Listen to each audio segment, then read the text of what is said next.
Je n'y vais pas, a dit mon mari en desserrant sa cravate dans la cuisine. Ton unité n'est qu'un ramassis de brutes en uniforme. Il l'a dit comme on parle du mauvais temps. De manière désinvolte, méprisante, comme s'il y pensait depuis des années et avait finalement cessé de le cacher. Je me souviens d'être resté là, tenant un plateau de légumes de supermarché dans une main et mes clés de voiture dans l'autre. J'avais passé 20 ans dans l'armée, la plupart du temps dans la logistique, et d'une certaine manière, cette phrase m'a embarrassé plus que n'importe quel tir de mortier ne l'avait jamais fait. Tu pourrais au moins montrer ta tête pendant 1 heure, ai-je dit. Daniel m'a jeté ce petit sourire en coin que j'avais commencé à détester vers notre 10e anniversaire. Rachel, c'est un barbecue familial sur un parking de base, pas les honneurs du Kennedy Center. Puis il m'a embrassé la joue comme s'il était la personne raisonnable, et est monté. C'était ça, Daniel. Il pouvait vous insulter et vous faire sentir puéril d'y avoir prêté attention. À 19h ce soir-là, j'étais assise seule sous une tente blanche à Fort Campbell, tandis que l'enfant de quelqu'un courait avec des bâtons lumineux et des doigts collants de barbecue. De la musique country flottait sur le parking depuis une installation de haut-parleurs bon marché près des tables de pique-nique. Les hot dogs étaient brûlés. Le mari de quelqu'un se disputait à propos du football du Tennessee. L'un des jeunes lieutenants a failli faire tomber un plateau de salade de pommes de terre en essayant de flirter avec une infirmière. Une soirée militaire familiale normale. J'aurais dû me sentir fier d'être là. 1 mois plus tôt, j'avais finalement été promu à un poste de commandement pour lequel j'avais travaillé pendant des années. Des années de déploiement, des années d'anniversaires manqués, des années à me réveiller dans des endroits étranges en me demandant quel jour nous étions. Au lieu de cela, j'étais assise là à sourire aux gens tandis que mon épaule droite me lançait à cause d'une vieille blessure que je prétendais ne plus me gêner. C'est une autre chose que personne ne vous dit quand vous restez assez longtemps. Votre corps garde discrètement le compte. À 41 ans, j'avais commencé à remarquer de petites choses. Des cheveux gris près de mes tempes, des lunettes de lecture dans la console de mon camion, la façon dont les jeunes soldats m'appelaient automatiquement « Madame ». Maintenant, sans hésitation, l'une des plus anciennes épouses de militaires, Gloria, s'est assise à côté de moi avec une assiette en carton posée sur ses genoux. Son mari avait fait 26 ans dans l'armée avant que le cancer ne l'emporte. « Tu vas bien, chérie ?» a-t-elle demandé.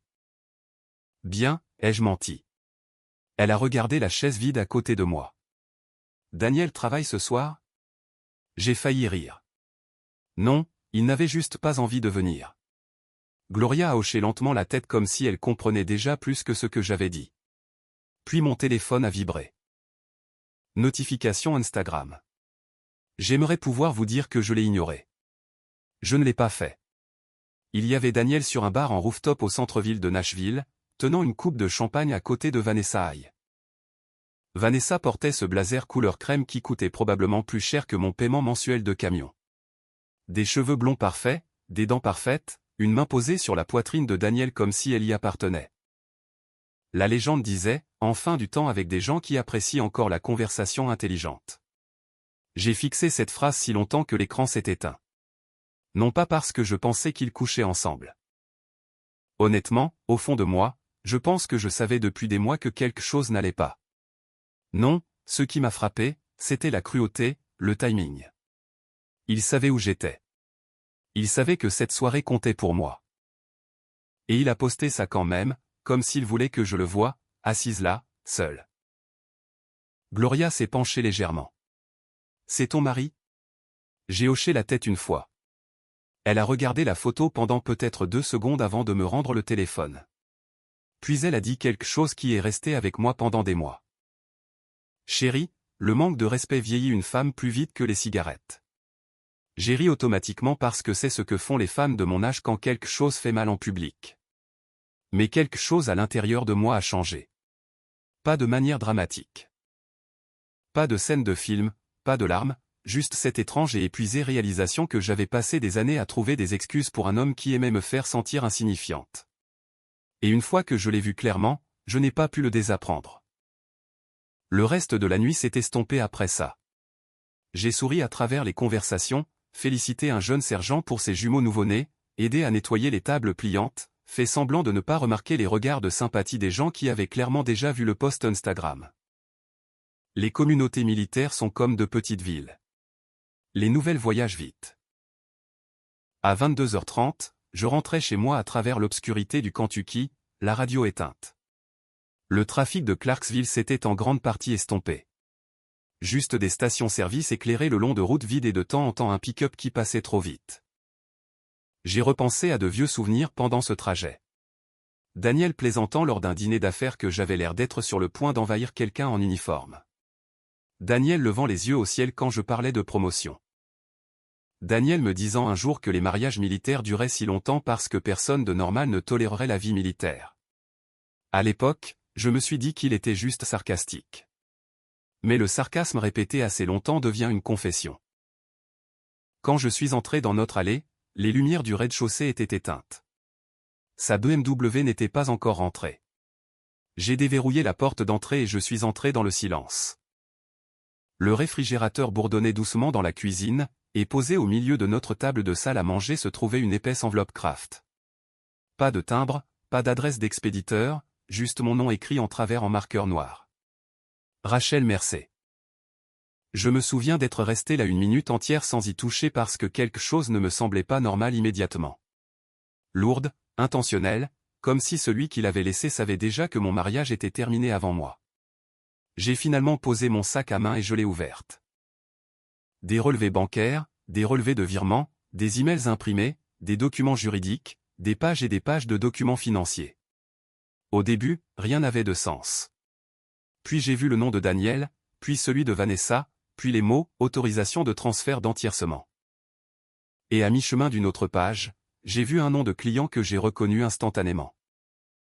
Arthur Bell, 78 ans, vétéran de la guerre de Corée, un des clients de Daniel pour la retraite, un homme qui avait un jour pleuré dans notre cuisine parce qu'il ne pouvait pas se permettre une résidence assistée après des pertes de marché. Mon estomac s'est noué si violemment que j'ai dû me retenir au comptoir. Il y avait une dernière feuille agrafée dessus, une note manuscrite. Demandez à Arthur Bell où sont passées ses économies.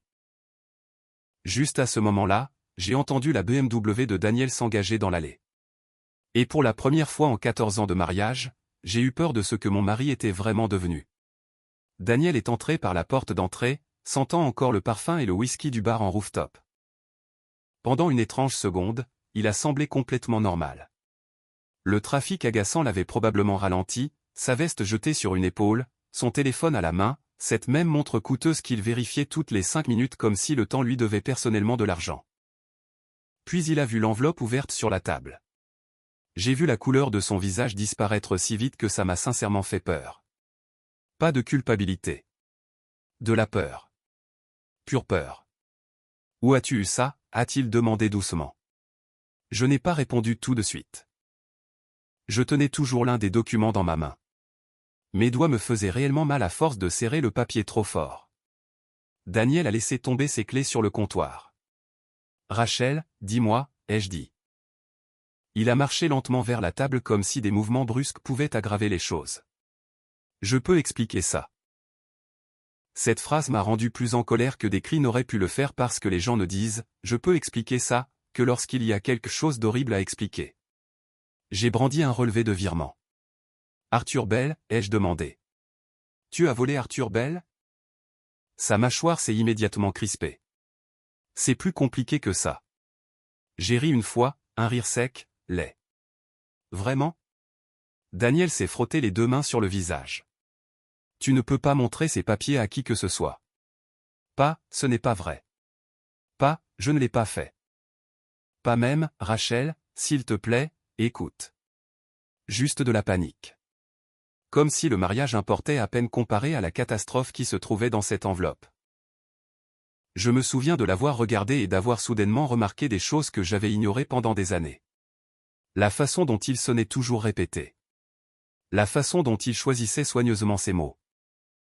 La façon dont chaque conversation devenait en quelque sorte une question de contrôle des dégâts. « Tu as couché avec elle ?» ai-je demandé. Il a fermé les yeux brièvement. « C'est ce qui t'importe en ce moment ?» Cette réponse m'en a dit assez. Je me suis assise lentement à la table de la cuisine parce que mes genoux sont soudainement devenus faibles. Le réfrigérateur bourdonnait derrière nous. Quelque part dehors, un chien a aboyé 2 fois et s'est arrêté. Des sons de vie réels et normaux. Pendant ce temps, tout mon mariage se fissurait devant moi. Daniel a tiré une chaise en face de moi. Écoute attentivement, a-t-il dit. Tu ne comprends pas ce que ces documents sont réellement. Alors explique. Il a hésité. Trop longtemps. Et là, j'ai réalisé quelque chose d'important. Daniel ne décidait pas s'il devait mentir. Il décidait quel mensonge survivrait le plus longtemps. J'ai fait des erreurs, a-t-il dit finalement. Vanessa s'est occupée de la plupart des structures légales. Je lui ai fait confiance. Voilà, il changeait déjà de blâme. Je l'ai fixé. Tu as posté des photos en train de boire du champagne avec elle il y a 3 heures. Ça n'a rien à voir avec ça. J'ai presque admiré son culot. Presque. Il s'est penché soudainement, sa voix plus basse maintenant. Si ça devient public, les gens perdent tout. Ça m'a stoppé net parce que pour la première fois cette nuit-là, je l'ai cru. Non pas sur son innocence, mais sur les dégâts. J'ai regardé les papiers étalés sur la table. Compte de retraite, transfert fiduciaire, signature. Certaines pages avaient des post-it jaunes avec des commentaires manuscrits. Déplacés avant l'audit. Client confus. Sûr. Restructuré via VH. Ça ressemblait moins à des conseils financiers qu'à des charognards dépeçant des personnes âgées confuses. Daniel a dû voir quelque chose changer sur mon visage car son ton s'est immédiatement adouci. Rachel, a-t-il dit prudemment, tu sais comment fonctionnent ces enquêtes. Le gouvernement gèle tout, compte, propriété. Ces gens pourraient perdre l'accès au peu d'argent qu'ils ont encore pendant que les avocats règlent les choses. Et que le diable l'emporte d'avoir su exactement où me frapper. Parce que j'avais passé 20 ans dans l'armée à voir les bureaucraties détruire les gens lentement. La paperasse pouvait ruiner des vies plus vite que des balles parfois. Que as-tu fait exactement, ai-je demandé doucement. Il a semblé épuisé soudainement. Plus vieux. J'ai déplacé de l'argent temporairement, a-t-il dit. Vanessa a créé des voies légales via les comptes de succession et de fiducie. C'était censé être à court terme. Censé l'être. Il n'a pas répondu. Ce silence a suffi. J'ai repoussé la table et me suis levé. J'ai besoin d'air. Rachel, j'ai dit, j'ai besoin d'air. J'ai pris mon téléphone et suis sorti pieds nus sur la terrasse arrière. L'air du Tennessee était encore chaud même à cette heure tardive de la nuit, humide, lourd. Je me suis assise sur l'une des vieilles chaises en plastique et j'ai regardé le jardin où nous avions passé 14 ans à faire semblant d'être une maison heureuse. La balançoire que Daniel avait construite pour ma mère avant sa mort pendait toujours de travers près de la clôture.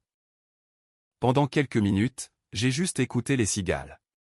Puis j'ai pris mon téléphone et j'ai appelé Arthur Bell. Ça a sonné 4 fois avant qu'il ne réponde. Allô? Sa voix semblait frêle, fatiguée. Monsieur Bell, c'est Rachel Mercé. Il y a eu une pause. Oh, a-t-il dit doucement. Rachel, tu te souviens de moi? Bien sûr. Vous m'avez aidé avec ces formulaires VA l'hiver dernier. J'ai dégluti difficilement. Monsieur Bell, puis-je vous demander quelque chose de personnel? Un autre silence. Les personnes âgées reconnaissent parfois les mauvaises nouvelles au son de votre respiration. Mon compte de retraite, a-t-il dit doucement. C'est pour ça que vous appelez? J'ai fermé les yeux. Oui, monsieur. Il a poussé un long soupir fatigué qui m'a sincèrement brisé le cœur plus que des pleurs ne l'auraient fait. Je me disais que quelque chose n'allait pas. Que voulez-vous dire? Eh bien, il s'est éclairci la gorge. L'argent n'arrêtait pas de bouger. Daniel avait toujours des explications. Les marchés, les retards, les impôts.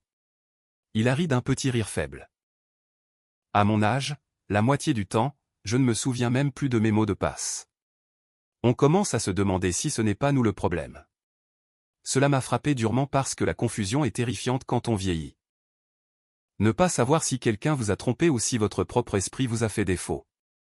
Avez-vous autorisé ces virements, ai-je demandé prudemment. Non, madame. J'ai regardé à travers la fenêtre de la cuisine. Daniel se tenait à l'intérieur, faisant les 100 pas, son téléphone contre son front. Je suis désolé, ai-je murmuré. Arthur est resté silencieux un instant. Puis il a dit quelque chose auquel je pense encore. Votre mari n'a pas toujours été comme ça. Cela m'a fait plus de mal que s'il l'avait maudit. Parce que je m'en souvenais aussi. Daniel apportait des courses aux voisins âgés sans qu'on le lui demande. Il me faisait du café avant les exercices physiques matinaux. Il riait plus facilement. Ou peut-être que je voulais juste croire que cette version de lui existait. Après avoir raccroché, je suis resté dehors encore 20 minutes, essayant de décider quel genre de femme j'allais être. J'aurais pu me taire. C'est la vilaine vérité. J'aurais pu utiliser les documents en privé lors des procédures de divorce, protéger ma pension, garder la maison, m'en sortir sans encombre, et pendant un petit moment, assise là dans le noir. Les moustiques me dévorant les chevilles, cette option me semblait très tentante parce que tout révéler ne détruirait pas seulement Daniel, cela détruirait ma vie aussi. Ma vie privée, ma paix, mon avenir. Mais chaque fois que j'essayais de me convaincre de ne pas m'en mêler, je me suis imaginé Arthur Bell assis seul, essayant de décider s'il était fauché ou simplement en train de vieillir, et je ne pouvais pas vivre avec ça. Vers minuit, je suis finalement rentré. Daniel a levé les yeux immédiatement. « Rachel, s'il te plaît. » Il a dit, « Nous pouvons arranger ça. » J'ai regardé l'homme que j'avais passé 14 ans à défendre auprès des autres. Puis j'ai posé la question la plus importante. Qui a envoyé l'enveloppe? Daniel s'est figé, ce qui signifiait qu'il savait déjà. Une ancienne employée, a-t-il admis finalement. Melissa Grant. La femme que tu as virée le printemps dernier. Elle a volé des informations clients. Non, ai-je dit lentement. Je pense qu'elle a eu peur. Daniel n'a pas répondu. Et c'est à ce moment-là que j'ai réalisé quelque chose de terrifiant.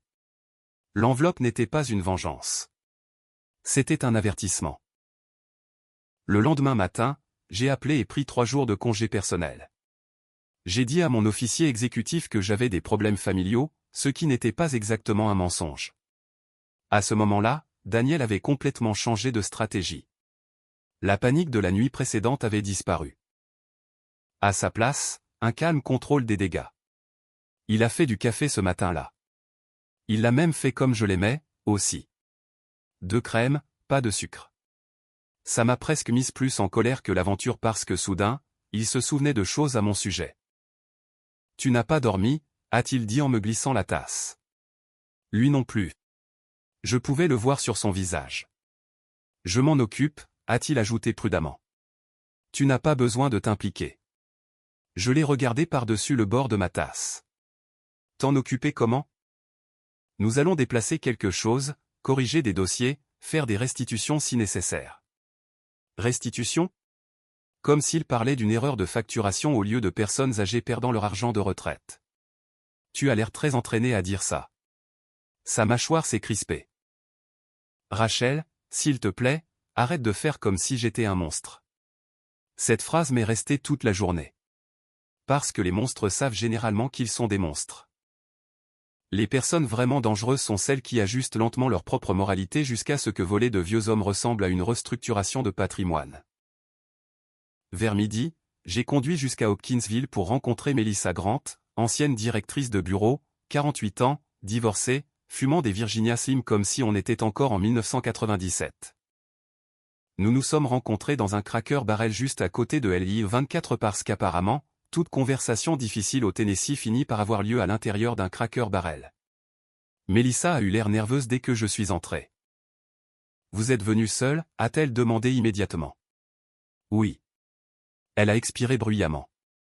Puis elle a poussé un épais dossier sur la table avant même que je ne m'asseye. Plus de documents, de mets, de résumés de comptes, de listes de clients. Vous avez envoyé l'enveloppe? Elle a hoché la tête une fois. Je ne savais pas à qui d'autre l'envoyer. Pourquoi moi? Melissa m'a jeté ce regard épuisé que les femmes plus âgées se donnent parfois quand elles sont trop fatiguées pour la politesse. Parce qu'il se souciait encore de ce que vous pensiez. Cela m'a frappé plus fort que je ne m'y attendais. Je me suis assise lentement. La serveuse est venue avec du café.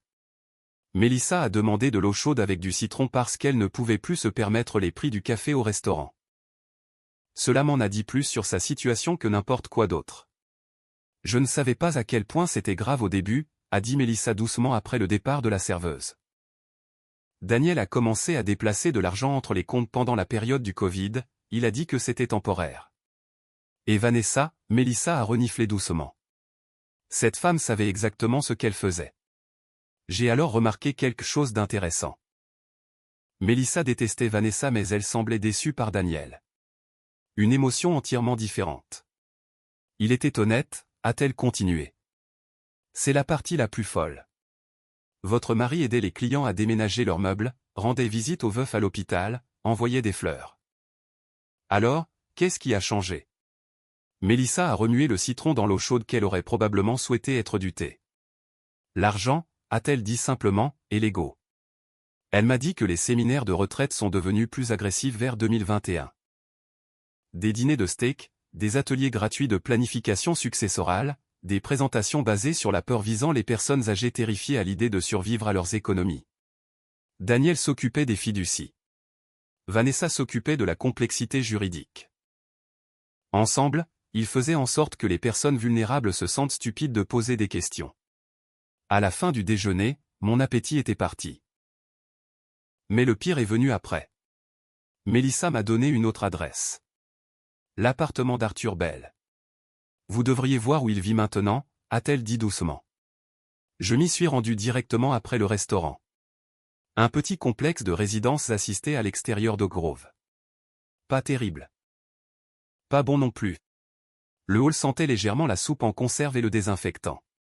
Une télévision dans un coin jouait un vieux jeu télévisé assez fort pour que la moitié du bâtiment puisse l'entendre. Arthur a ouvert la porte lui-même. Un petit homme, des épaules minces, des cheveux blancs soigneusement peignés en arrière, essayant toujours de se tenir avec dignité. Rachel, a-t-il dit chaleureusement, entrez. Son appartement était impeccable. Cela a d'une certaine manière rendu tout plus triste. Les gens qui perdent le contrôle de leur vie s'accrochent souvent fermement aux petites choses qu'ils peuvent encore gérer. Des couvertures soigneusement pliées, du courrier parfaitement empilé, des flacons de médicaments alignés comme des soldats. Arthur s'est lentement installé dans un fauteuil inclinable. Désolé, a-t-il murmuré. Les genoux ne négocient plus. J'ai souri faiblement. Mon épaule a pris sa retraite avant le reste de moi. Cela l'a fait rire. Pendant environ 20 minutes, nous avons parlé de choses normales. L'armée, le temps du Kentucky, son petit-fils à Louisville. Aucun de nous ne voulait aborder la vraie conversation. Enfin, Arthur a soupiré. Vous avez découvert pour Daniel. Ce n'était pas une question. J'ai hoché la tête. Arthur a fixé la télévision sans vraiment la regarder. Vous savez, a-t-il dit lentement. J'ai appris à ce garçon à nouer une cravate avant votre mariage. Cela m'a presque brisé. Il était nerveux, a poursuivi Arthur, les mains tremblantes. Un petit sourire qui ne cessait de dire qu'il ne vous méritait pas, j'ai regardé mes mains. Peut-être avait-il raison. La voix d'Arthur s'est adoucie. Les gens ne deviennent pas mauvais du jour au lendemain, Rachel. J'ai dégluti difficilement. Non, monsieur. Ils y glissent petit à petit. Cette phrase est restée avec moi aussi. Parce que soudain, j'ai commencé à repenser à des années de petits compromis. Des moments que j'avais ignorés. Daniel se moquant des épouses de militaires lors de dîners. Daniel se plaignant que mes déploiements nuisaient à sa vie sociale. Daniel s'irritant chaque fois que l'attention n'était pas centrée sur lui. À l'époque, je me disais que chaque mariage exigeait des compromis. Peut-être était-ce vrai. Mais le compromis et la lente reddition ne sont pas la même chose. Arthur s'est déplacé prudemment dans son fauteuil inclinable. J'aurais dû me poser des questions plus tôt, a-t-il admis doucement.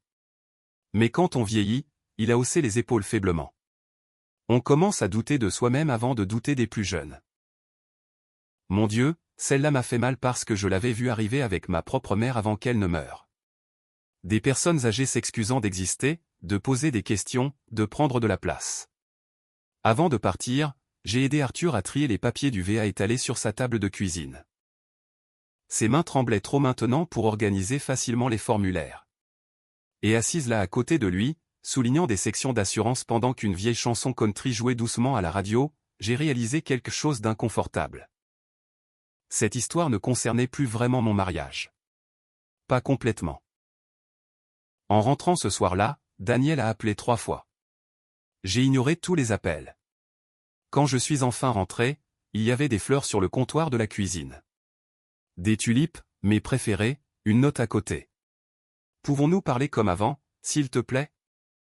Je suis resté là, fixant l'écriture pendant un moment parce que, pendant une dangereuse seconde, j'ai voulu le croire. C'est la partie que les gens ne comprennent jamais à propos de la trahison. On n'arrête pas d'aimer quelqu'un immédiatement juste parce qu'il est devenu dangereux. Parfois, l'amour persiste longtemps après que la confiance est enterrée. Cette nuit-là, j'ai fait l'erreur d'ouvrir une vieille boîte de rangement dans le placard. Des albums photos, des DVD, de petits morceaux d'un mariage qui semblait autrefois réel. Il y avait Daniel à 29 ans, dansant mal dans notre cuisine. Daniel tenant notre chien Molly avant qu'elle ne meure.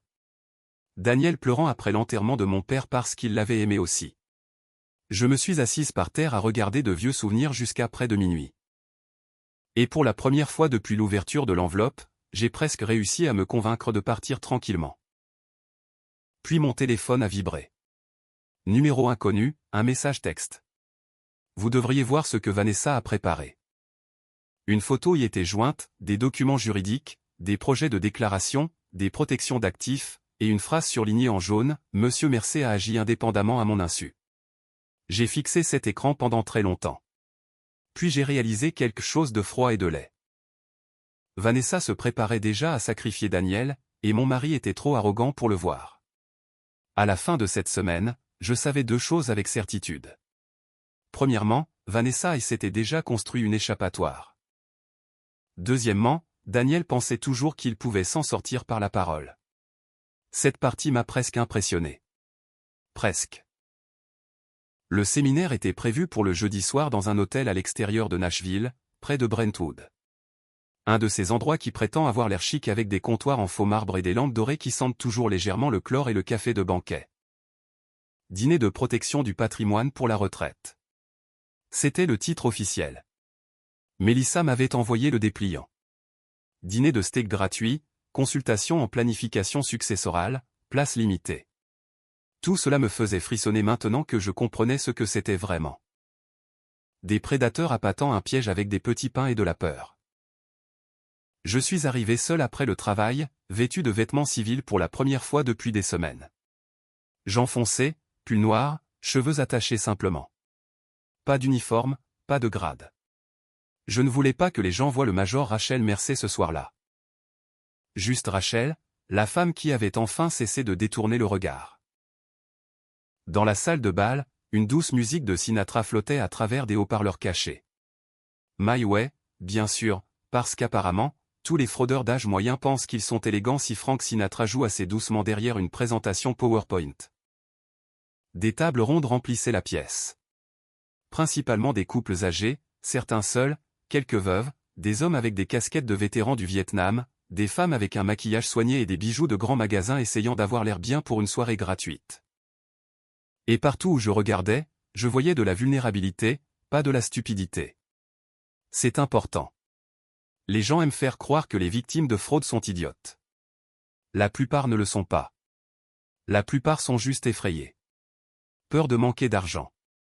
Peur des factures médicales. Peur de devenir un fardeau pour leurs enfants. Des gens comme Daniel et Vanessa comprenaient parfaitement cette peur. C'est ce qui les rendait dangereux. J'ai aperçu Mélissa près du fond, à côté de la station de café. Elle a fait un petit signe de tête quand elle m'a vu. « Ça va » a-t-elle murmuré en m'approchant. « Non » ai-je admis honnêtement. Cela l'a fait sourire un peu. « Bien, ça veut dire que tu as encore une conscience. » La salle de bal sentait le steak trop cuit et le vin rouge bon marché. Un employé de l'hôtel se déplaçait de table en table, remplissant les verres d'eau tandis que les clients plus âgés discutaient poliment de leurs petits-enfants, des effets secondaires des médicaments et des prix de l'essence. Un vieillissement américain normal, une dignité tranquille qui tenait à un fil. Puis Daniel est monté sur la petite scène, et pendant une horrible seconde, j'ai oublié ce qu'il avait fait parce qu'il ressemblait encore à l'homme que j'avais épousé. Costume bleu marine sur mesure, sourire calme, posture parfaite. La version de lui-même qu'il montrait au monde. « Bonsoir à tous » a-t-il dit chaleureusement dans le microphone. « Nous apprécions que vous passiez votre jeudi soir avec nous. » Plusieurs personnes ont souri immédiatement. L'ont cru immédiatement. Cela faisait plus mal que la colère. Vanessa se tenait près de l'écran du projecteur, l'air élégant comme toujours. Blazer crème, collier en or, verre de vin équilibré nonchalamment dans une main. Elle m'a remarqué presque instantanément. Rien n'a changé sur son visage. Cette femme avait un terrifiant self-control. Pendant le service du dîner, elle s'est finalement dirigée vers ma table comme si nous étions de vieilles amies. « Rachel » a-t-elle dit suavement. « Ravie de vous voir sans uniforme pour une fois. » C'était ça, cette petite pique subtile, toujours suffisamment polie pour paraître inoffensive. J'ai souri poliment. « Ravi de vous voir debout », ai-je répondu. Pour la première fois de la soirée, quelque chose a vacillé dans son expression. Minime, mais réel. Puis elle a ri doucement. Vous avez toujours été plus perspicace que Daniel ne l'a décrit. Cette phrase est tombée bizarrement. Pas insultante exactement, plus comme une évaluation.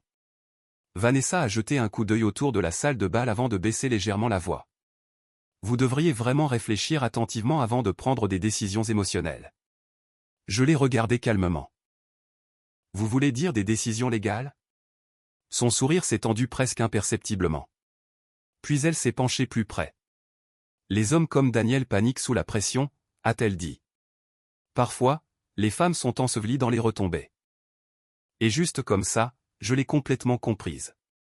Vanessa ne croyait pas à la loyauté, seulement au positionnement. Elle s'était déjà dirigée vers le canot de sauvetage. Avant que je ne puisse répondre, une femme âgée à la table d'à côté a touché le bras de Daniel alors qu'il passait. « Oh, monsieur Mercé », a-t-elle dit chaleureusement, « mon mari et moi nous sentons tellement plus en sécurité après vous avoir rencontré. » Daniel lui a donné ce sourire rassurant auquel je faisais confiance aussi. « C'est pour ça que nous sommes ici », a-t-il dit doucement. J'ai failli me lever à ce moment-là. Presque.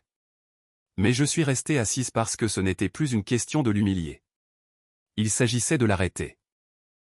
Quelques minutes plus tard, un homme âgé s'est approché lentement de ma table, utilisant une canne.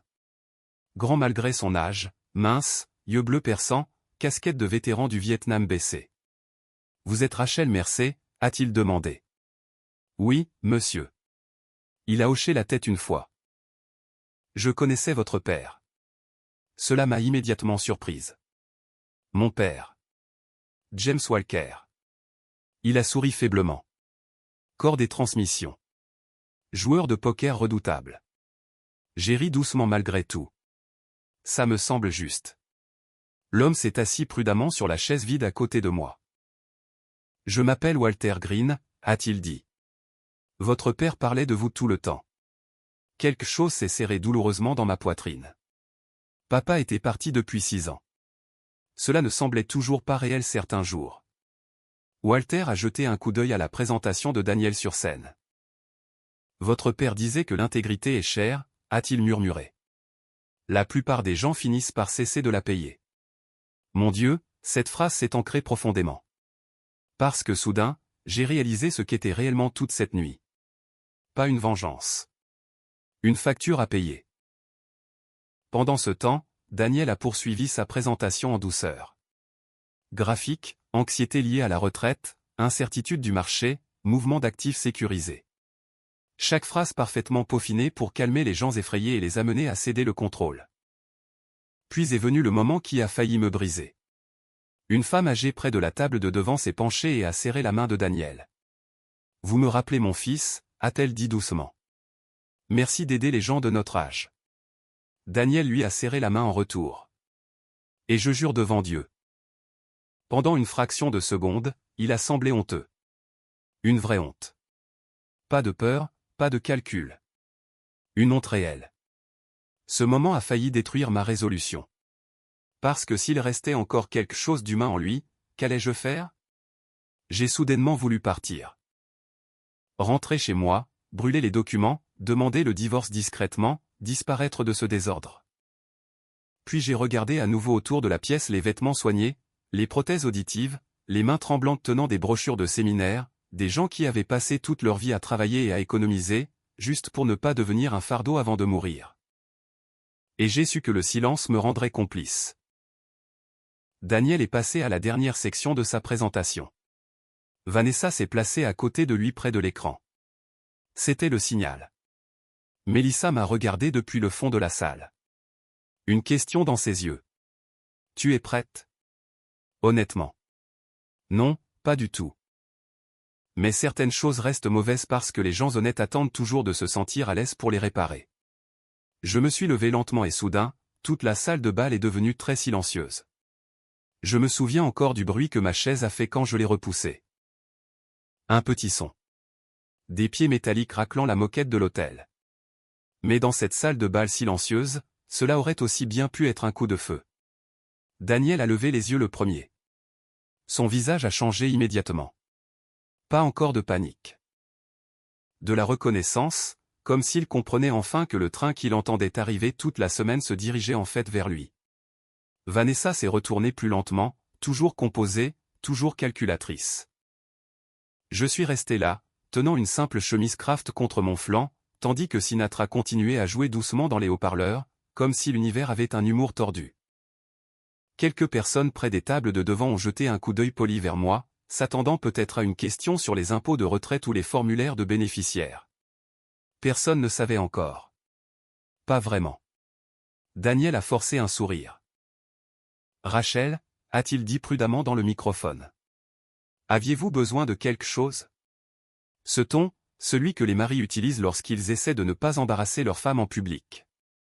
Seulement cette fois, je pense qu'il a réalisé que je n'étais plus là pour le protéger. Je me suis dirigé lentement vers l'avant de la salle. Pas de marche dramatique, pas de cri. Honnêtement, mes jambes étaient assez faibles pour plier sous moi. Plus je me rapprochais de la scène, plus je remarquais de petits détails. Une femme âgée coupant son steak en petits morceaux parce que l'arthrite rendait ses mains raides. Un homme ajustant son appareil auditif. Le personnel de l'hôtel faisant semblant de ne pas écouter tout en écoutant absolument. La vraie vie continue de bouger même quand la catastrophe entre dans une pièce. Je me suis arrêté à côté de l'écran du projecteur. Daniel a légèrement baissé le microphone. « Rachel » a-t-il dit doucement maintenant. « Ne fais pas ça ici. » Vanessa est restée parfaitement immobile à côté de lui. Cette femme aurait pu survivre à une négociation d'otages. J'ai regardé à travers la salle de bal. Puis j'ai dit la chose la plus simple possible. Mon mari et son associé ont volé de l'argent aux retraités assis dans cette pièce. C'était tout.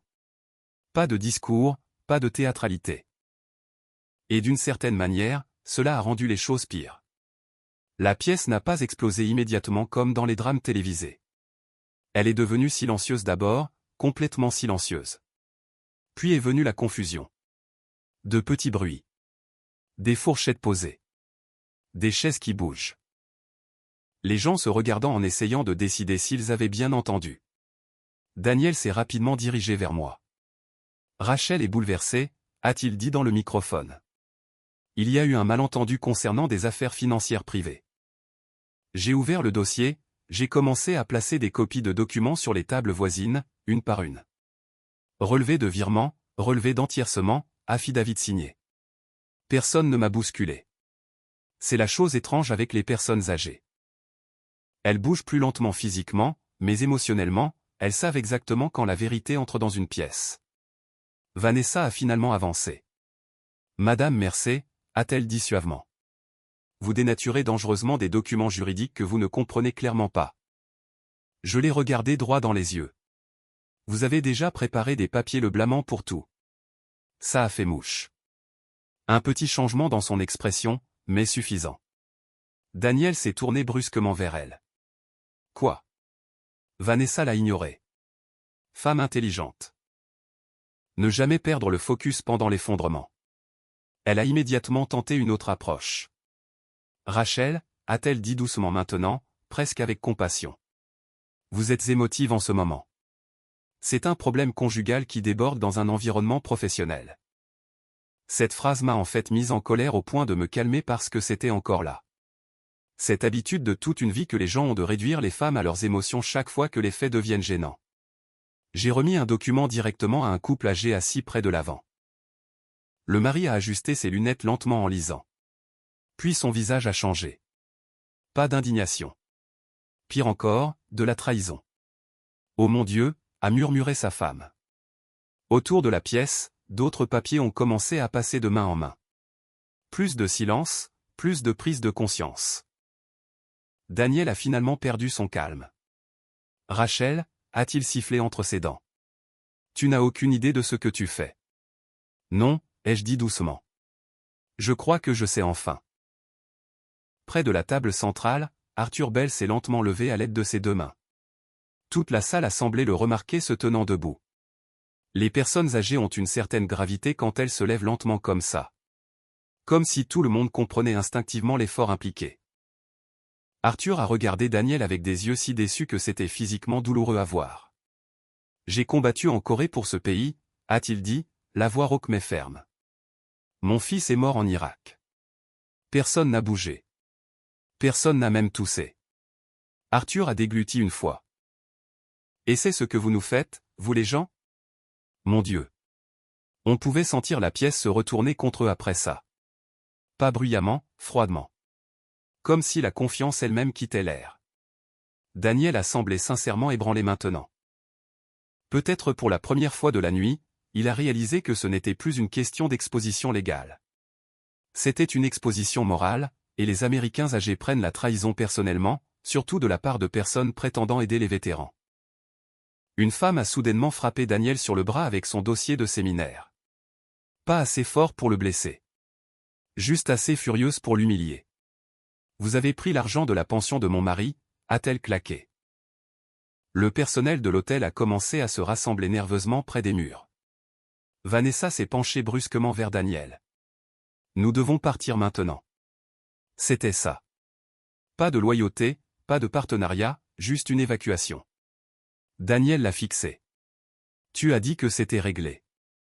Le visage de Vanessa s'est durci instantanément parce que, vous avez continué à paniquer. Même alors, ils se retournaient déjà l'un contre l'autre. Une salle de bal pleine de personnes âgées a regardé leur image soigneusement polie se décomposer en temps réel. Je me suis reculé discrètement pendant que la pièce se désagrégeait autour d'eux. C'était important pour moi plus tard. Je ne voulais pas que le moment tourne autour de ma colère. Les preuves pouvaient parler d'elles-mêmes. Puis est venu le petit moment ridicule qui a d'une certaine manière rendu tout le cauchemar réel.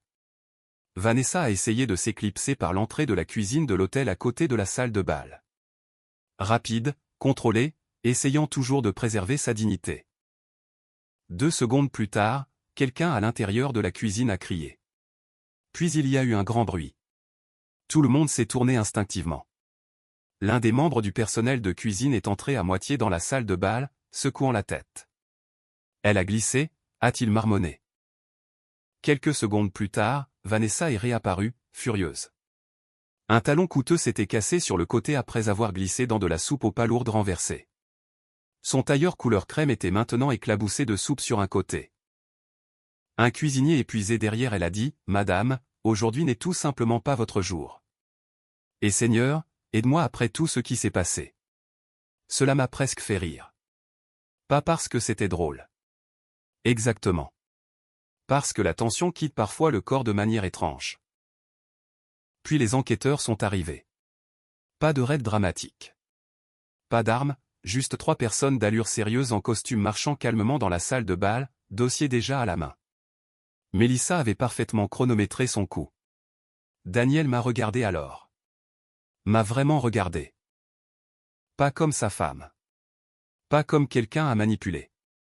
Mais comme la personne qui avait enfin cessé de le protéger. Tu n'avais pas à me détruire, a-t-il dit doucement. Et pendant une seconde, j'ai failli répondre émotionnellement. J'ai presque voulu lui rappeler les anniversaires, les enterrements et 20 ans passés ensemble. Mais cette partie de moi était fatiguée, alors j'ai dit la vérité à la place. Non, Daniel, ai-je dit. Tu as commencé à faire ça il y a des années. Personne n'a applaudi. C'est important. La vraie vie ne ressemble pas au film quand la justice arrive enfin. Certaines personnes ont pleuré doucement. D'autres ont juste fixé les papiers. Quelques couples âgés se sont tenus la main comme s'ils essayaient de se soutenir face à la réalisation que leur avenir était soudainement devenu incertain. Et debout là, dans cette salle de bal surclimatisée, sentant légèrement le steak et la soupe renversés, j'ai réalisé que la vengeance n'était pas satisfaisante comme les gens l'imaginent. Ce n'était pas de la joie. C'était du chagrin. Refuser enfin de rester silencieux. Les gens pensent que des moments comme ça se terminent avec des sirènes et de la musique dramatique. Ce n'est pas le cas. Le plus souvent, Il se termine par de la paperasse, des appels téléphoniques, de longs silences, et des gens qui évitent le contact visuel dans les supermarchés. L'enquête a duré des mois après le séminaire. Les accusations de fraude fédérale ont progressé lentement. Les enquêteurs financiers du Tennessee ont interrogé des dizaines de retraités. Les relevés de comptes ont été gelés. Les avocats ont tourné comme des vautours autour de l'argent qui restait. Daniel a finalement accepté un accord de plaidoyer. Non pas parce qu'il avait soudainement une conscience, mais parce que Vanessa s'était déjà positionnée pour survivre. Cette femme avait des plans de secours cachés à l'intérieur de plans de secours. Pourtant, cela ne l'a pas complètement sauvée. Le barreau de l'État a suspendu sa licence d'avocat en quelques semaines. Les enquêteurs fédéraux ont découvert suffisamment de registres de communication pour prouver qu'elle savait exactement où l'argent était déplacé. Aux dernières nouvelles, elle vivait dans un condo en dehors d'Atlanta, attendant sa sentence et blâmant tout le monde sauf elle-même. Certaines personnes ne changent jamais vraiment. Daniel m'a appelé 2 fois pendant ces mois. Seulement 2 fois. Le premier appel est venu après que son avocat l'a convaincu que coopérer réduirait sa peine de prison. « Rachel », a-t-il dit doucement au téléphone. « Je sais que tu me détestes. » Et honnêtement, cela m'a surprise parce que la haine n'était plus vraiment ce que je ressentais. L'épuisement était plus proche. Le chagrin, peut-être? Comme le deuil de quelqu'un qui avait lentement disparu des années avant l'enterrement. « Je ne te déteste pas », lui ai-je dit. Le silence qui a suivi a duré longtemps. Puis il a posé la question qui, je pense, comptait le plus pour lui. « M'as-tu déjà aimé ? » Mon Dieu, même après tout ce qui faisait mal, parce que la réponse était oui. Bien sûr, je l'aimais.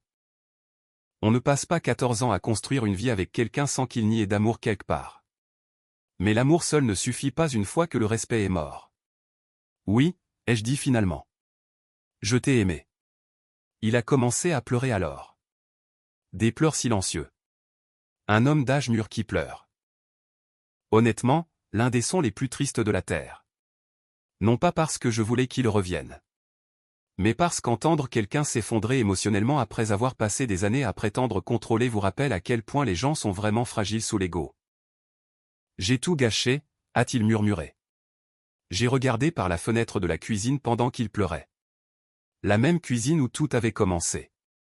Le même réfrigérateur bourdonnant doucement derrière moi. C'est drôle comme les pièces ordinaires deviennent hantées après. Oui, ai-je dit doucement. Tu as tout gâché. Puis j'ai raccroché. C'était la dernière conversation que nous ayons eue. Financièrement, les choses sont devenues difficiles pendant un certain temps. La maison a été vendue lors des retombées juridiques. La moitié de nos amis ont disparu discrètement une fois que la nouvelle s'est répandue à Clarksville et Nashville. Quelques personnes m'ont ouvertement blâmé, principalement la famille de Daniel. Sa sœur m'a traité de vindicative lors d'une conversation téléphonique misérable. Je me souviens d'avoir ri à haute voix à cela. Vindictive, comme si dénoncer des crimes financiers contre des vétérans âgés était en quelque sorte un comportement mesquin d'une épouse émotive. Les gens protégeront des mensonges confortables pendant une période étonnamment longue. J'ai déménagé dans une petite maison de ville près des logements de la base environ 4 mois plus tard. Rien de fantaisiste, juste propre, calme, à moi. La première nuit là-bas, j'étais assise par terre, mangeant du poulet rôti de supermarché directement dans le récipient parce que je n'avais toujours pas déballé mes assiettes. Et pour la première fois depuis des années, je me sentais paisible, seul aussi. Ces choses peuvent coexister. C'est quelque chose que personne n'explique quand on quitte enfin un mauvais mariage. La liberté fait encore mal au début. J'ai commencé une thérapie peu de temps après mon déménagement. Non pas parce que je m'effondrais, mais parce que je réalisais combien d'années j'avais passé à normaliser le manque de respect. De petites humiliations, de petits rejets, de petites coupures répétées assez longtemps pour devenir une identité. Ma thérapeute m'a posé une question lors de notre 3e séance qui est restée avec moi. Quand avez-vous commencé à croire que vos besoins étaient gênants ? Je n'ai pas pu répondre immédiatement. Cela m'a fait plus peur que tout le reste. Pendant ce temps, une partie de l'argent a été récupérée grâce à des règlements et des saisies d'actifs. Pas tout. Jamais tout. La vraie vie ne se termine pas proprement ainsi. Quelques victimes ont récupéré suffisamment pour se stabiliser. D'autres non. Cette partie me dérange toujours. La justice aide, mais elle ne restaure pas entièrement le temps, le stress ou la dignité une fois que les gens ont passé des années effrayés et confus. Un mois avant Noël, j'ai reçu quelque chose par la poste d'Arthur Bell. Une petite enveloppe manuscrite. À l'intérieur, une carte de remerciement et une vieille photographie en noir et blanc. Arthur en uniforme à 19 ans, à côté de 2 autres soldats souriant à l'appareil photo comme si le monde ne les avait pas encore déçus. Au dos, il avait écrit « Toujours debout ». Vous devriez l'être aussi. J'ai pleuré plus fort sur cette petite photographie que je n'ai jamais pleuré sur Daniel. Peut-être parce que cela me rappelait à quoi ressemblait réellement la force. Pas la vengeance, pas la colère. Juste refuser d'abandonner sa dignité après que la vie vous donne toutes les raisons de le faire. Ces jours-ci, je me porte volontaire 2 fois par mois pour aider les vétérans avec les formulaires du VA et les ressources de récupération de fraude. Rien de glamour, principalement des formulaires, des appels téléphoniques, du café, de l'écoute. Un nombre surprenant de personnes âgées ont juste besoin de quelqu'un d'assez patient pour expliquer les choses lentement sans les faire se sentir stupides. Parfois, je pense à la facilité avec laquelle toute cette histoire aurait pu se passer différemment. Si Mélissa était restée silencieuse. Si j'avais ignoré l'enveloppe. Si Arthur n'avait jamais répondu à mon appel. Si j'avais choisi le confort plutôt que la vérité. C'est ce qu'il y a de terrifiant avec la trahison. La plupart du temps, elle survit parce que les bonnes personnes se fatiguent. Et je comprends cette fatigue maintenant mieux qu'avant. Il y a quelques semaines, l'une des jeunes femmes au travail m'a demandé quelque chose pendant le déjeuner. Comment avez-vous su qu'il était enfin temps de partir? J'y ai réfléchi 1 minute. Puis je lui ai dit la vérité. Ce n'était pas un grand moment, ai-je dit. C'était la réalisation que je me sentais plus seul avec lui que sans lui. Elle est devenue très silencieuse après ça. Beaucoup de femmes de mon âge comprennent cette phrase immédiatement. Peut-être trop bien. Je garde toujours la photo d'Arthur sur mon réfrigérateur, juste à côté des menus à emporter et des rappels de rendez-vous de l'armée et de toutes les petites pièces ordinaires de la vie qui continuent après la catastrophe. Parfois, je regarde cette photo avant le travail et de temps en temps, j'entends à nouveau la voix de Gloria de cette soirée familiale à Fort Campbell. Le manque de respect vieillit une femme plus vite que les cigarettes. Elle avait raison. Mais la paix, la vraie paix, c'est ce qui a finalement commencé à me ramener. Si vous avez passé des années à avaler le manque de respect juste pour maintenir une famille unie, j'espère que vous vous souviendrez de ceci. La paix sans dignité ne dure jamais. Merci d'avoir écouté. Prenez soin de vous.